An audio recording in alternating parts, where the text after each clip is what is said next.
Okay, I'm back. 2.7 live stream. Pretty much I'm just going to give you everything you need to know for the upcoming patch, so let's go ahead and get started. My father, he's thinking of stepping down from the Tianshu position. I first met Yelan when she was very young. I thought that guy already stepped down. Back then, she was extremely tough, and she kept her cards close to her chest. The day the chasm was unsealed, I put in a request to be transferred here, so I could finally learn the truth of what happened back then. I think this is going to be like the next Economia where crap keeps happening here. If you stay here too long, this space may well devour you. Does that mean even Xiao can't sense our presence here? Something seems to have been activated inside the Fantastic Compass. I fear that this problem underground is bigger than we thought. Just focus on taking care of yourselves. I'll figure out the rest. You will probably never use normal attacks unless you see Sixer.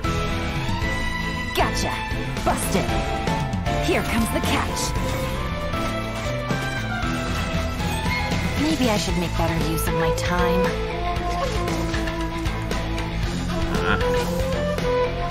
I wonder if she'd actually be a good 4-star. Strong. Stand with me. Lightning terrified.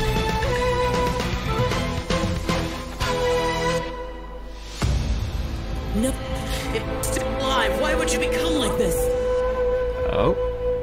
Previous Yakusha? That sounds like Xiao. Could he be in trouble? No way. Was that who I think it was? Something's not right. Brother slash sister? Something's wrong with this domain. Leave now. Get out of there. I lured you here to this underground space because I found your weakness. Oh, could all be an illusion. Here with me. And here we go. The first code, so that way you can get your 100 primogems. Look forward in the rest of the video to get the other 2 codes. So starting out, we got the double banner again. Pretty much we got Yelan, Xiao rerun, and then phase 2 we just have Itto, but there's also Kuki Shinobu, so you kind of have that whole thing. It's like, oh crap, I'm gonna have to roll on that banner. And of course, new weapon, signature weapon for Yelan. Again, if you saw my previous video, I think the other one's better, but I might get that for Gun. So of course, we're getting the story quest. It's featuring Yelan. You saw that in the trailer. But let's go ahead and talk about her skills. Alright, so she has a normal attack, also like a breakthrough barb. Like I think if that hits, she can get an extra attack faster and charge it up, do a little bit more damage. But most likely, you're probably not going to be doing normals unless you get higher constellations. Then we have the elemental skill, you know, tap or hold. Hold looks like you get more particles, tap looks like you get 2, but then it also seems random, so hopefully it's not that random energy generation, because that's, you know, very hard for characters. But if she's going to be the new Zing Show, you know, she's going to need energy. And now for elemental burst. Now, unfortunately, they did not show much footage of what it does. I think we got to see, like, it attack one treasure hoarder. Of course, we don't get to see a pyrolector or anyone with fire to see how well it applies water. And they just kept reusing the same footage. But her passives. She has like a ramping damage thing, so the active character on the field just gets more damage, which is great. And her other passive is for how many different elements are in the party. She gets more HP, and she scales off HP, so, you know, just having like a random rainbow party kind of works out for her. And for our next new character, Kuki Shinobu. Basically, you got the Hangout event where you can kind of find out more about her. She has like an interesting backstory to where she's just basically a genius, has learned multiple things, so might actually do this Hangout event for once. But here we go, we can see her normal attacks, you know, nothing crazy. She's also like a support character, so most likely you're never going to be doing normals. But for her elemental skill, now that's where things get a little interesting. She basically has like the Hutao ability to where after casting it, she like sacrifices her HP, and I think the lower HP she has, the more healing she does, because she's like a healer electro type of character. Alright, now we get to her burst. Now this is where things get weird. The problem here is that all it does is just a lot of damage. it doesn't heal you, doesn't heal her, doesn't heal the party, just does a lot of damage. So you would think you want crit rate, crit damage. But she also scales off of elemental mastery, and she needs HP because she's constantly lowering her HP. So the problem here is that you need all of the stats, which is impossible. So that makes her probably not the greatest character. Most likely I feel like she's just going to die in your party. But she has the exploration talent of getting more materials in Azuma, so that's something. And here is the next code, so go ahead, pause it, get those 100 primogems.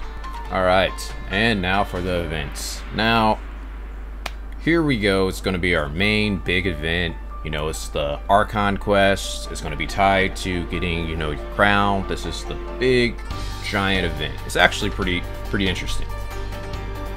It's like a mixture of a lot of the Genshin fighting events. Like you got your trial characters, you got random power-ups that you can put on the characters.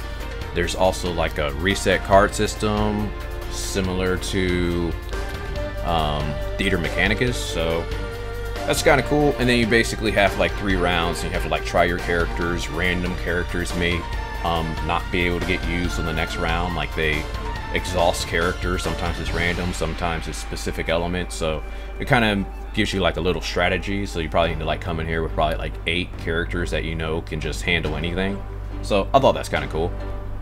And here are the prizes you can win. So essentially you got the crown, primogems, new bow, some probably ornament thing, and then, you know, just the classic talent books and all that stuff. So pretty cool.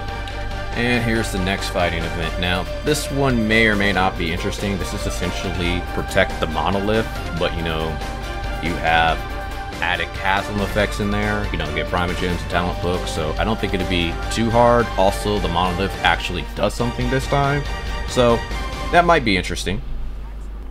And of course, we have to have the random event. This is pretty much the play an instrument one. So you're familiar with this, where there is like, you know, normal, hard, pro mode. At least this time you can just go straight to pro and get it over with. But you can see on the screen that you just have to kind of like play, match up the things. So, you know, I'm going to be trying to use a controller, so hopefully it's not too difficult. But you can even see like the Traveler playing in the background right here, and he even looks like he's bored playing this game. So I don't know how fun this is going to be, but hey, gotta get those primogems. It does look like they're at least trying to like make it a little bit more interactive. Like there's a calibration feature to where you can make sure that the controls are working properly. And if you really enjoy this event, you can make your own song and you can share it with your friends. And the last event is Core the Apparatus. Basically, it looks like you go around, gather rocks, and you can build robots. So I don't think this is going to be the most interesting event. Essentially, you can place the robots in your teapot. I think you can get up to 3, and the various types of robots that you make do different things. They have 3 different things. One robot can probably do all 3 different things, so that's cool. So, you know, you have to kind of like guess the proper way to make it to get that special robot, but that's if you care. Now for the features that they added to this version, essentially we get the domain best element thing, so it tells you what the best element is for the domain. They also have like a talent recommendation system to where they're just like, hey, these are what we recommend that you level up your talent first. But this is based on what everyone's mainly doing, so I'm not sure how well this is going to be for new characters because most people probably won't know what's best. Now for rerun characters, this might actually work out pretty well because by that time everyone should know the proper way to level them up. Unfortunately, that's the only features that they added. Like you were kind of hoping for taco constellations, you know, more resin generation faster, but no, we just got that. They also did a collaboration, but it's not with other games or anything like Honkai Impact, where it's like, hey, we get more characters, more storyline. It's just like, hey, look, there's this pop thing, so you can now get Genshin pop versions. So that's cool. And here is the last code. Go ahead and pause it so that way you can get your 300 primogems. My thoughts on 2.7, it doesn't look like it's going to be that interesting of a patch. Like, I think for the first 2, maybe 3 weeks, we kind of have something to do, but then after that, it's going to kind of die down, and we're just kind of waiting for the next patch. 2.8, I don't think it's going to be a crazy patch, because we kind of already got the new character for that, which is just a 4-star. So I think it's just going to be a bunch of rerun characters and that one 4-star character. And, you know, probably just some okay-ish events. So that one might be also pretty weak too. But I'm pretty sure after 2.8, we're going to Sumeru. So basically, we gotta wait 14 weeks. It's unfortunate, but it is what it is. So that's gonna do it for me today, guys. I'm signing out. I'm also gonna probably play Tower of Fantasy for that last day. So look forward on the channels for some Tower of Fantasy videos. I think that's gonna be pretty interesting, at least when you kind of have some downtime in Genshin. So talk to you guys later.